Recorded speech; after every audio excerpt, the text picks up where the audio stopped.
मान्सूनला ब्रेक लागलेला आहे आणि त्यामुळे शेतकऱ्यांना प्रश्न पडलाय की पेरणी करायची किंवा नाही। याच विषयाचं उत्तर देणारा हा रिपोर्ट बघूया। पण मराठवाडा आणि विदर्भात प्रवेश करताच पावसाचा वेग मंदावला। हवेचे दाब अचानक वाढल्यानं मान्सूनचा प्रवासही महाराष्ट्राच्या मध्यावर थांबलाय।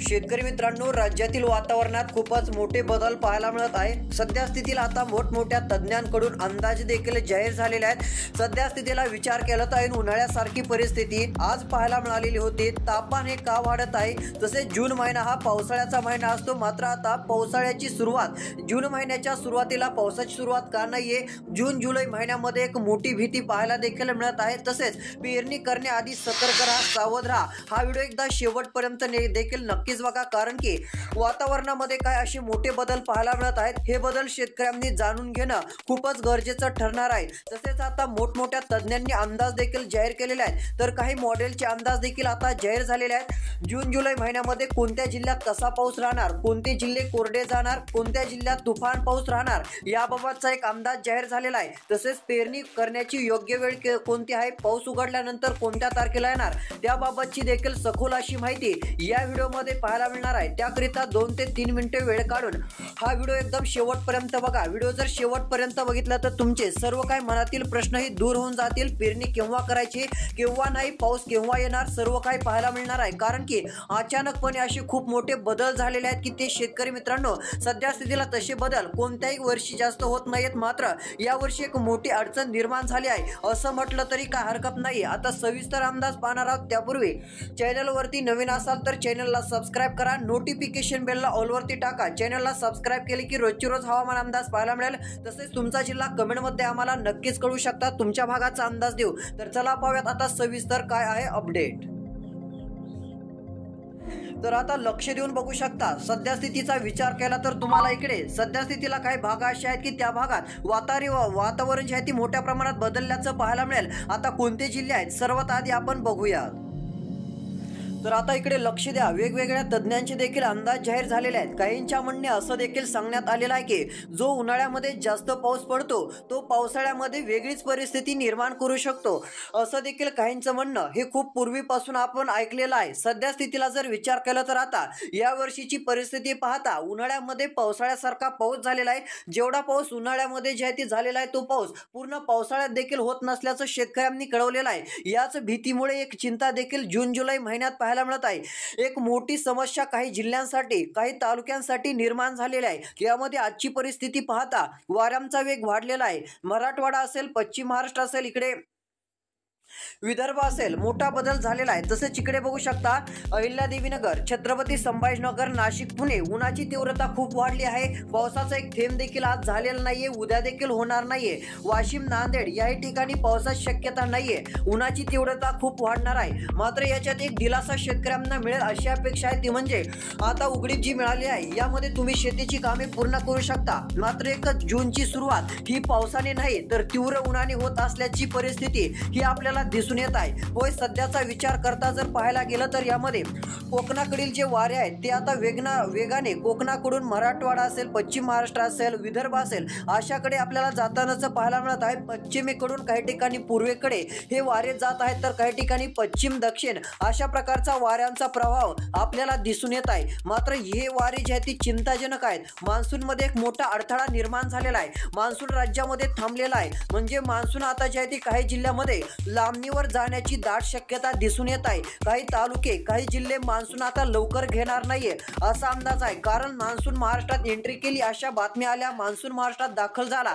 मात्र तसं काही नाहीये, मान्सून महाराष्ट्रात तर आलेला आहे, मात्र पूर्ण महाराष्ट्र व्यापलेला नाहीये। काही जिल्हे ते सोडलेले आहेत, अजून पूर्णपणे त्याच ठिकाणी थांबलेला मान्सून आता दिसून येत आहे। आता कोणत्या जिल्ह्यात जून जुलै महिन्यात कमी पाऊस राहणार आहे, कोणत्या जिल्ह्यात पावसाची शक्यता वाढू शकते, पेरणी करायला जमेल की, कशा प्रकारचा पावसाचा अंदाज राहील ते आता आपण बघूया।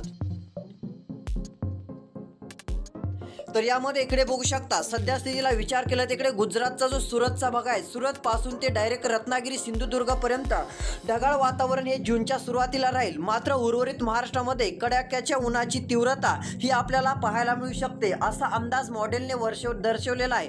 तसेच यामध्ये काही तुरळक भागासाठी पावसाळी वातावरण निर्माण झालेच तर होईल. यामध्ये अहमदपूर, केज, सेलू, पैठण, अहिल्यादेवीनगर, जामखेड, करमाळा या भागात अशी स्थिती राहू शकते. आता लक्ष देऊन व्हिडिओ शेवटपर्यंत बघायचा आहे. आता इथून पुढे शेवटपर्यंत व्हिडिओ पाहिल्याने तुमचा खूप मोठा फायदा होणार आहे.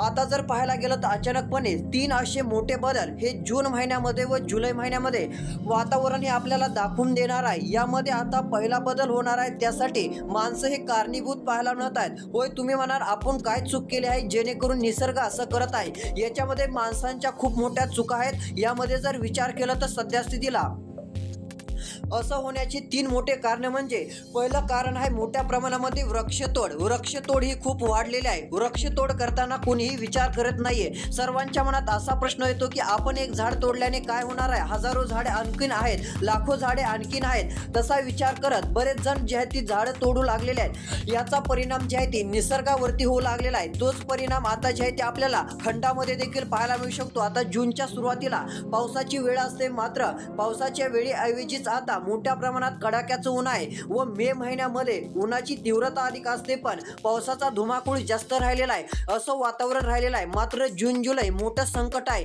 काही जणांच्या सल्ल्यानुसार जर पाहायला गेलं तर यामध्ये जो पाऊस उन्हाळ्यात अधिक होतो, जसा उन्हाळ्यात जेवढा जास्त पाऊस पडेल तेवढा कमी पाऊस पावसाळ्यात पडू शकतो असे अंदाज काही जणांकडून देण्यात येत आहेत. मात्र सध्या स्थितीला जर विचार केला तर आता यावर्षी अशी तर काही परिस्थिती काही भागात पाहायला मिळणार नाहीये. मात्र काही भागात चिंताजनक बातमी आहे. 2 जूनला देखील पाऊस अक्षरशः राज्यामध्ये राहणार नाहीये. तीव्र स्वरूपाची उघडीप आपल्याला पाहायला मिळणार आहे. यावेळेस देखील शेतकऱ्यांनी सतर्क राहणे गरजेचे आहे. लक्ष देऊन व्हिडिओ शेवटपर्यंत बघा. कसं वातावरण राहणार आहे आता ते पाहणार आहोत. तर चला आता जून महिना व जुलै महिना सविस्तर काय बातम्या आहे ती आपण बघूयात.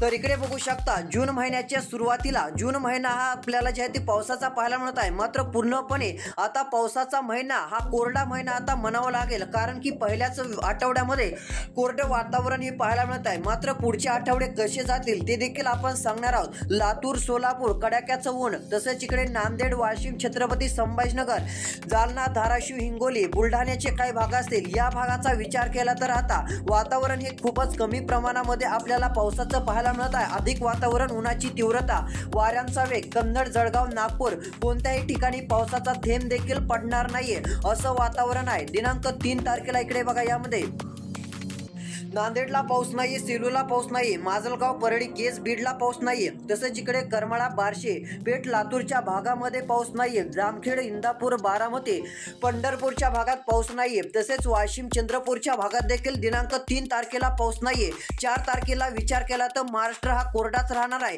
दिनांक 4 जून 2025 महाराष्ट्रामध्ये पाऊस राहणार नाहीये. लक्ष देऊन व्हिडिओ बघत चला. तुम्हाला पेरणीचा निर्णय जर घ्यायचा असेल तर पावसाच्या नुसारच घ्यावा लागणार आहे. कसं पावसाळी वातावरण ते देखील आपण सांगत आहोत. दिनांक 4 जूनला जर विचार केला तर यामध्ये विदर्भ, पूर्व विदर्भ, पश्चिम विदर्भ, दक्षिण विदर्भ पूर्णपणे कोरडा, मराठवाडा पूर्ण कोरडा, पश्चिम महाराष्ट्र, उत्तर महाराष्ट्र कोरडं वातावरण राहणार आहे. कुठेही पाऊस पडणार नाहीये. पावसाचा थेंब देखील पाहायला मिळणार नाहीये. दिनांक 5 तारखेला पूर्ण विदर्भामध्ये कोरडे वातावरण राहील. मात्र एक मोठा बदल देखील पाहायला मिळत आहे. यामध्ये अहिल्यादेवीनगर, जामखेड, बीड, माजलगावचे काही भाग या ठिकाणी पावसाचं वातावरण सक्रिय होईल. मात्र हा पाऊस धो पाऊस नाहीये. तुरळक ठिकाणी पाऊस राहील. बारामती, इंदापूर, बार्शी, तुळजापूर, पेठ या भागामध्ये, करमाळ्याच्या भागात थोड्या प्रमाणात पाऊस राहील. पंढरपूर, सोलापूर, विटाजत या ठिकाणी थोड्याफार प्रमाणात पावसाची शक्यता आहे. अन्यथा मोठ्या प्रमाणात पाऊस येणार नाहीये. तसेच दिनांक 6 तारखेला महाराष्ट्र पूर्णपणे कोरडा राहणार आहे. कोणत्याही भागात पाऊस राहणार नाहीये. त्यामुळे इकडे लक्ष द्या. तुम्हाला जर आता शेतीची जी काही कामे राहिलेली असेल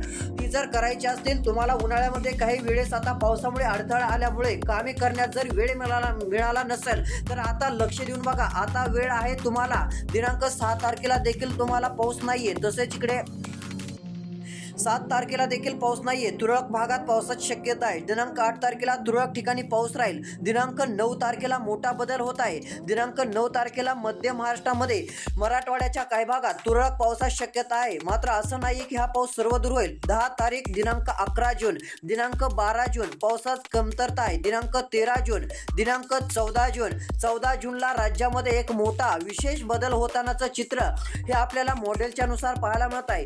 एक तीव्र स्वरूपाचा बदल आपल्याला दिसून येत असून तीव्र कमी दाबामुळे मुसळधार ते अतिमुसळधार पाऊस दिनांक 14 जूनला राज्यामध्ये हा दाखल होणार आहे. 14 जून पर्यंत जास्त पावसाची शक्यता नाहीये. कोरडे वातावरण राहील. तसेच जुलै महिन्याच्या पहिल्या आठवड्यामध्ये, दुसऱ्या आठवड्यामध्ये देखील कमी पावसाची शक्यता पाहायला मिळू शकते. असा एक अंदाज मॉडेलच्या नुसार पाहायला मिळत आहे. काही बदल जर झाले तर लवकरच आपण कळवणार आहोत. त्यासाठी चॅनलला सबस्क्राईब करा, नोटिफिकेशन बेलला ऑलवरती टाका, जेणेकरून महत्त्वाचे व्हिडिओ रोजची रोज पाहायला मिळतील. आता तीव्र स्वरूपाचं उन्हाची तीव्रता ही 14 दिवस राहणार आहे. त्यानुसार पेरणीचा निर्णय घ्या. योग्य ओल असेल तर पेरणीचा निर्णय घेऊ शकता. अजून कोणाचे सल्ले घेऊ शकता. आसपासचा तुमचा अनुभव देखील त्यामध्ये नक्कीच ॲड करा, जेणेकरून तुम्हाला पेरणी करताना काही अडथळा येणार नाहीये. धन्यवाद.